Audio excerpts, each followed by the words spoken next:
Hi there. Today we'll learn how to design heat exchanger. All the materials that will be taught in this recording are available under Blackboard Week 6 heat exchanger design. So if we open the first material is the Colson-Richardson Volume 6 on designing heat exchanger. And then the material that we'll be using closely for this session is the third material, which is design of heat exchanger using Aspen Exchanger Design and Rating version 10. Okay, now let's discuss. Okay, so this is the brief workflow on how we can design heat exchanger using Aspen version 10. So the first step is to perform hand calculation.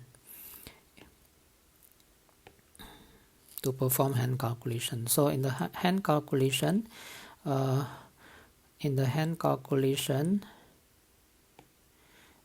we need to calculate the heat exchanger duty. Okay, very simple, by using Q equals to mCp delta T. Okay, here is referring to the process flow.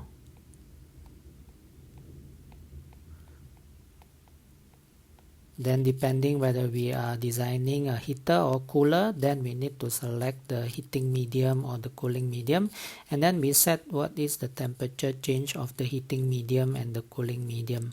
From there, then we can calculate what is the log mean temperature difference. Okay, and then from the log mean temperature difference, then we can estimate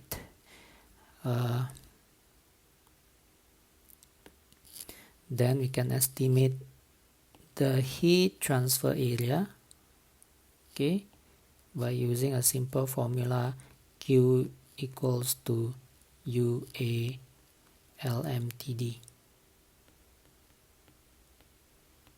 Okay, the Q we already calculated here, and then the LMTD we also calculated here, and then the U is based on estimation. Later I will explain. Then we can calculate what is the estimated heat transfer area. Then using this estimation, the heat transfer area estimation, we can design the specification of the shell and tube heat exchanger based on TIMA table. Okay, so the outcome, we will have the tube inside diameter, outside diameter, we'll have the tube length, we'll have the number of tubes, we'll have the baffle cut, we'll have the shell diameter, so on and so forth. So these are the outcome of the hand calculation. Then from there, we need to perform Aspen HYSYS simulation. So the objective of this Aspen HYSYS simulation is actually to obtain the physical properties of all the components within the specified temperature and pressure. Okay, this is important because when we perform hand calculation, we are assuming that the physical properties, example, the heat capacity, doesn't change with temperature. But in reality, all these physical properties changes with temperature and pressure. So the objective of using Aspen HYSYS, besides obtaining the physical properties, is also to maintain the absolute mass and energy balance.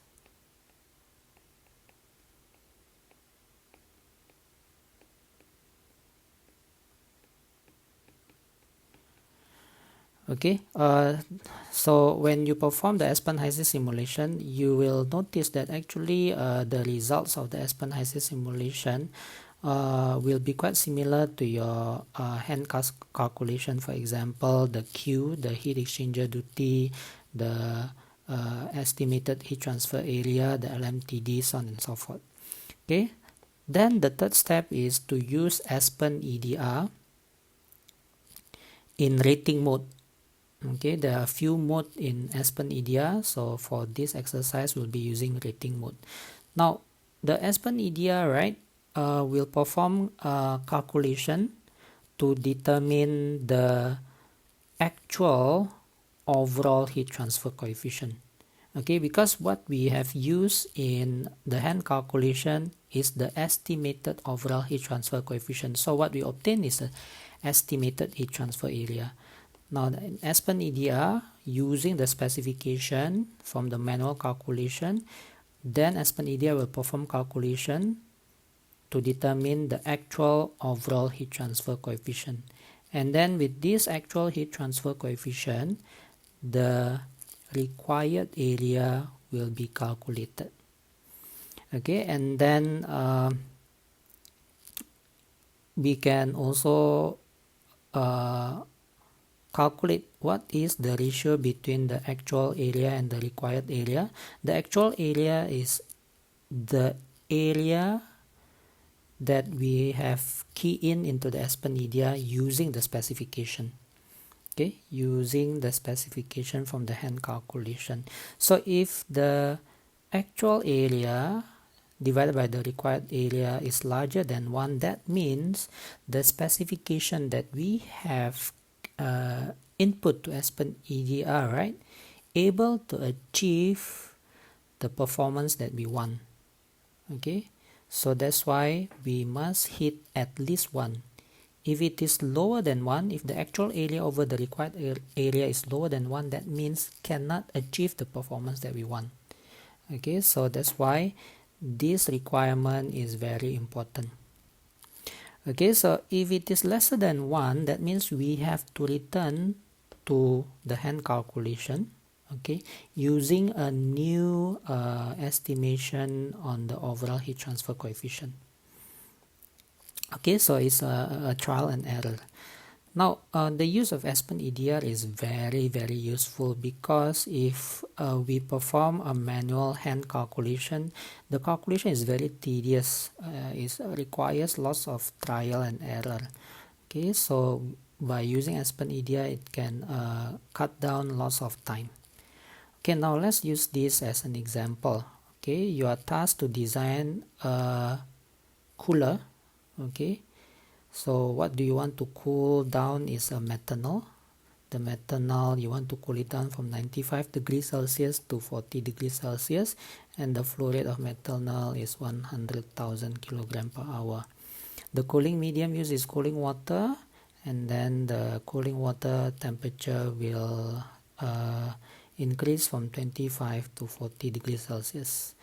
Okay, so then how to design this heat exchanger? Firstly, we need to decide. Okay, we need to select the TEMA heat exchanger type. Let's say I just select this type AEL. Okay, so you have to refer to Colson Richardson what kind of TEMA heat exchanger type is appropriate for your context. And then you also need to allocate the fluid flowing in the tube and fluid flowing in the shell. Is it the methanol in the tube or methanol in the shell? In this case, I will select water inside the tube. And then you also need to select the materials of construction for the tube and also the material of construction for the shell. Let's say I select carbon steel. Okay, this is just some simple example. So for you have to go back to the reference and then select the appropriate heat exchanger type, the allocation of fluid, and also the materials of construction. Okay, so now let's perform that workflow. So we have to perform hand calculation. We have to calculate the heat exchanger duty. Very simple. Q equals to MCP delta T of the methanol. Then we can obtain that the duty, the heat exchanger duty is this much. And then to estimate the heat transfer area required, we have to calculate the LMTD. Okay, and then before that we have to decide on the configuration of the shell and tube. In this example, I will use 1 shell pass and 2 tube passes. Okay, why I select this? again, it's just for a fast example, so for you, please refer back to your reference Coulson and Richardson Volume 6, and I also select counter current flow configuration. And then with this we can calculate what is the LMTD. Okay, the LMTD for this is 31 degrees Celsius, and then because I'm using one shell pass and two tube passes, then I have to determine the correction factor, and then this is the R factor, the S factor with this R and S from the correction factor chart. Okay, again, this is available in the Coulson-Richardson. The correction factor is 0.85. That means the corrected LMTD become 31 times 0.85, 26 degrees Celsius. Okay, now next we have to estimate the overall heat transfer coefficient. Again, if we use Coulson-Richardson Volume 6, for this application we are using cooler, and then we have methanol. Methanol is an organic solvent, and then we have water. The range of overall heat transfer coefficient is between 250 to 750. So let's say I select 600. You can select any value between 250 to 750 to start. If I select 600, then with this I can substitute. So 600, and then the Q we already calculated, the LMTD we calculated. Then we can determine what is the estimated heat transfer area, which is 384 meters square. Okay, remember this is the estimated heat transfer area from the hand calculation. Now to design the heat exchanger, we have to refer to the standard tube diameter for shell and tube heat exchanger, which is this table. Let's say I select the tube outside diameter to be 1 inch, and then I select the BWG of 12. So with this, I will be able to determine the external surface of the tube per foot, okay, which is 0.2618. So if I select that one, okay, we will have this external area per foot. And then usually the standard tube length for shell and tube heat exchanger is 8 feet or 10 feet or 12 feet or 16 feet, 20 feet or 24 feet. So let's say I select 20 feet. That means the area per tube becomes 6.28 square feet. And then we can calculate the number of tubes required, which is the estimated heat transfer area divided by the area per tube. So 4000 divided by 6.2, then it's around 659. So that is the number of tubes required. So to determine the shell diameter, we'll be using TIMA table. Okay, below is the TIMA table. So let's say I select, just now the tube is 1 inch. Okay, and then let's say I select triangular pitch. Okay, because I want to put in more tube. Okay, and then I choose 1/4 inch triangular pitch. Okay, and then I'm using 2 pass tube. Okay, 1 shell pass and 2 pass tube. Okay, so the closest number to the number of tubes required, okay, 659, is this one, 664. So that means I'll be using the shell diameter of 37 inch and the number of tubes 664. Okay, so that means this will become the tube specification. Okay, next is to specify the baffle. Just to make it simple, I will just select baffle cut 0.2 and baffle spacing 16 inch.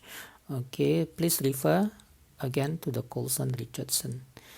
Okay, then with all these tube specification, shell and baffle specification, we are ready to enter the Aspen HYSYS and Aspen EDR simulation. Okay, so the Aspen HYSYS and Aspen EDR and then the trial and error, right? You can refer to the materials available in the Blackboard and also the video. Okay, so with that, I hope you have a big overview on how to design heat exchanger properly. Thank you.